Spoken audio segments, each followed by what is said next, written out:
بسم الله الرحمن الرحيم. السلام عليكم ورحمة الله وبركاته. أهلا وسهلا بكم. هنتكلم النهاردة عن عزل الأسطح وليه عزل السطح مهم. لو انت مفكر ان عزل السطح ده حاجة مش مهمة او ثانوية، فانا بقولك ان هو من الاساسيات، وان هو زي شغل الخرسانة بالظبط.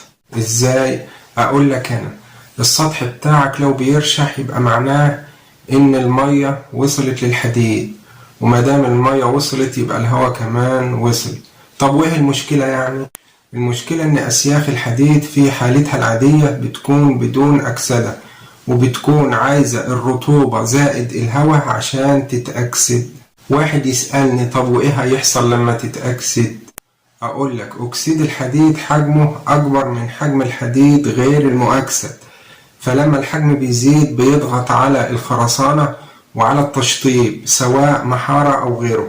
زي بالظبط المية لما بتتجمد حجمها بيزيد. فمثلا بالنسبة للأسقف، السقف مع الوقت بيوصل للحالة دي. يبقى أنت تعزل سطحك من الأول وترتاح، لأن الوقاية خير من العلاج. ووفر فلوسك بدل ما تصرف عليه أضعاف، لأن عملية الترميم مكلفة.